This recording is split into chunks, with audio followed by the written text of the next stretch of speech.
अस्सलाम वालेकुम dear students. तो आज हम पढ़ेंगे demonstrative, indefinite and distributive pronouns. ये कौन कौन से होते हैं? Demonstrative pronouns like this, that, these, those, such point out specific persons और थिंग्स। एग्जाम्पल क्या है जी? This is my pen. जो डेमोस्ट्रेटिव प्रोनाउंस होते हैं वो क्या करते हैं? पॉइंट आउट करते हैं स्पेसिफिक पर्सन्स को या थिंग्स को। Okay, this is my pen, और पेन को स्पेसिफाई कर रहा है दिस। ओके, तो ये क्या है? डेमोस्ट्रेटिव प्रोनाउन है। उसके बाद है जी demonstrative adjectives. When all these come before noun they work as adjectives. ठीक है, द बुक इज़ माइन। जब भी नाउन के पहले ये वर्ड्स आएंगे ये एज अ एडजेक्टिव यूज़ होंगे। ठीक है, आप यहाँ पे कंफ्यूज हो गए डेमोस्ट्रेटिव प्रोनाउन में और डेमोस्ट्रेटिव एडजेक्टिव्स में। अब आपने ये माइंड में रूल रखना है कि जब भी ये वर्ड दिस, दैट, दीज, दो, सच नाउन के साथ आएंगे तो ये एडजेक्टिव्स होंगे। अगर नाउन के बगैर आएंगे तो फिर क्या होंगे? ये डेमोस्ट्रेटिव प्रोनाउंस होंगे। ओके, नाउन के बगैर डेमोस्ट्रेटिव प्रोनाउंस, और जब ये नाउन के साथ आएंगे डेमोस्ट्रेटिव एडजेक्टिव्स। ओके, दिस करीब वाली चीज़ों के लिए this use for near, that distant, that दूर वाली चीज़ों के लिए इस्तेमाल होता है। अच्छा, ये आगे क्या है? That those avoid repetition of some nouns, same nouns. That और दोज जो हैं वो सेम नाउन की जो है ना रिपीटेशन को अवॉइड करते हैं। जैसे the climate of Lahore is that of Islamabad. अब यहाँ पे दैट किसको रिप्लेस कर रहा है? क्लाइमेट को कर रहा है। ओके, दिस दैट, ये इंपॉर्टेंट रूल है। When we talk about two things, this refers to the last one mentioned and that to the first. This और दैट जो है ना, जब हम दो चीज़ों के बारे में बात कर रहे होते हैं तो दिस जो है वो लास्ट चीज़ को मेंशन करता है, और जो दैट जो है वो पहले वाले को, फर्स्ट को। जैसे honesty and dishonesty, this leads to shame, that leads to respect. अच्छा, अब इसमें देखें ऑनेस्टी क्या है जी? पहला वर्ड ये है, पहला नाउन ये है, एंड डिसऑनेस्टी ये दूसरा नाउन ये है। दिस लीड्स टू शेम, अब दिस किस चीज़ को शो कर रहा है? दिस डिसऑनेस्टी को, लास्ट वर्ड को शो कर रहा है। जब दो वर्ड यूज होंगे लास्ट को दिस शो करेगा, और जो पहला वर्ड है उसको दैट शो करेगा। दैट टू रिस्पेक्ट, मतलब dishonesty leads to shame, honesty leads to respect. Okay, उसके बाद है जी indefinite pronoun. Pronoun like one,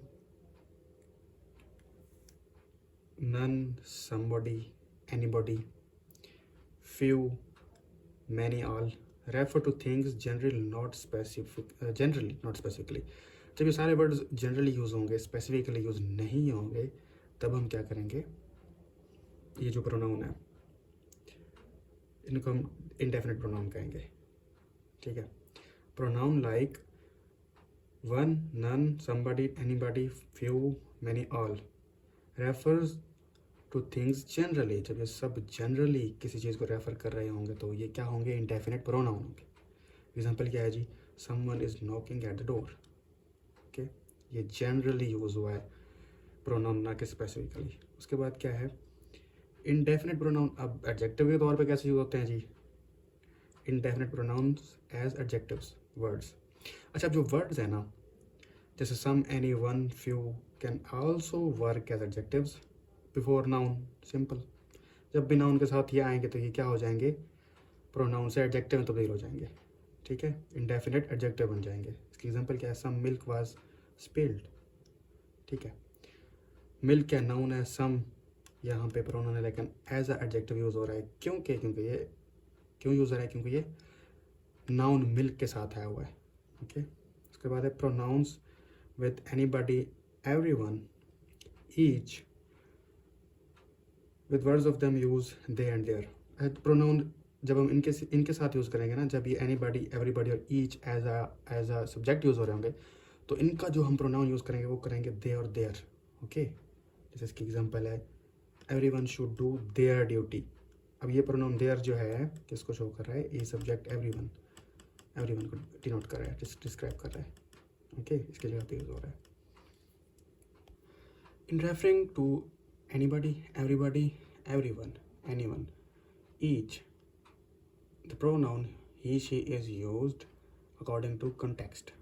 जब ये वर्ड्स ये आ रहे होंगे ना, ये वाले words, anybody, everybody, everyone, anyone, each, तो जिस भी कॉन्टेक्स्ट में ये आ रहे होंगे वैसे ही हम प्रोनाउन यूज़ करेंगे। अगर ये मस्कुलिन के कॉन्टेक्स्ट में आ रहे होंगे तो मस्कुलिन प्रोनाउन, अगर फेमिनिन तो फिर फेमिनिन प्रोनाउन। जैसे इसकी एग्जांपल है, I shall be glad to help every one of my boys in his studies. इसी तरह अगर गर्ल्स लिख देंगे बॉयज़ की जगह पे तो इन हिज की जगह पे हर लिख देंगे, studies. Okay, according to context. उसके बाद है distributive pronouns, each, either, neither. ये जो हैं ये डिस्ट्रीब्यूटिव प्रोनाउंस हैं। रेफर टू पर्सन्स और थिंग्स वन बाय वन। ये पर्सन और थिंग्स को रेफर करते हैं one by one. So they take a singular verb, तो इनका वर्ब जो है वो सिंगुलर होता है। Each of the boys gets a prize. Okay, यहाँ पे आपने कंफ्यूज नहीं होना। आप यहाँ पे बॉयज़ देखोगे, यहाँ पे बॉयज़ लिखा लगा हुआ है, फिर तो यहाँ हमें गेट लगाना चाहिए, नहीं। पीछे अगर देखोगे, अगर ईच लिखा हुआ है तो इसका मतलब है one by one. Each of the boys gets a prize. Each कहाँ पे यूज़ होता है?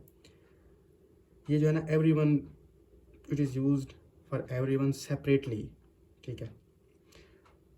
इसकी एग्जाम्पल क्या है जी? Each student received a gift. Okay, इधर कहाँ पे यूज होता है? One of the two. Okay, दो चीज़ों में से एक के लिए।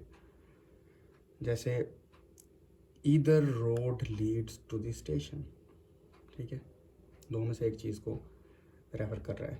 उसके बाद है neither, not one and not the other. Example क्या है जी? नीदर आंसर इज करेक्ट, मतलब ना पहला आंसर सही है ना अगला, ठीक है। Use either neither only for two persons और things, for more than two use any, none, no one. Okay, इसकी एग्जाम्पल जो है ना वो बताता हूँ आपको। Neither of the two boys came, none of the five boys came. Two boys के लिए नीदर यूज़ किया और फाइव के लिए, ज़्यादा पर्सन्स के लिए, दो या दो से ज़्यादा पर्सन्स के लिए क्या यूज़ करते हैं? नन।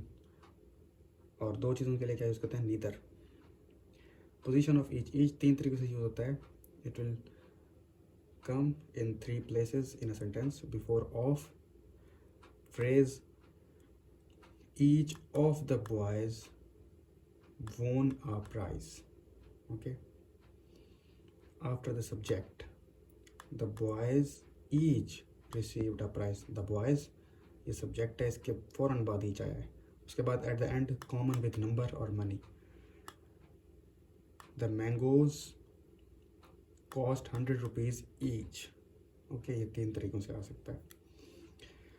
और एक और फार्मूला भी है इसका, जो पहला है, मतलब कि सबसे पहले each लगाएंगे प्लस ऑफ प्लस प्लूरल, जैसे प्लूरल बॉयज़ है, ठीक है। डिस्ट्रीब्यूटिव प्रोनाउंस एज एडजेक्टिव कब यूज़ होते हैं जी? When each, either, neither come before noun, they work as adjectives. जब ये वर्ड्स ईच, ईदर, नीदर कब आएंगे? बिफोर नाउन आएंगे, they work as adjectives. Example क्या है जी? Each boy took his turn. अब रेसिप्रोकल प्रोनाउंस कौन से होते हैं? रेसिप्रोकल प्रोनाउंस हैं जी ईच अदर, वन अनदर, ये हैं रेसिप्रोकल प्रोनाउंस। ये क्या शो करते हैं? अभी म्यूचुअल एक्शन शो करते हैं between persons, show a mutual action between persons. Example क्या है जिसकी? The friends helped each other, ठीक है, म्यूचुअल एक्शन दोनों कर रहे हैं, ये एक्शन म्यूचुअल एक्शन को शो करता है, रेसिप्रोकल प्रोनाउन।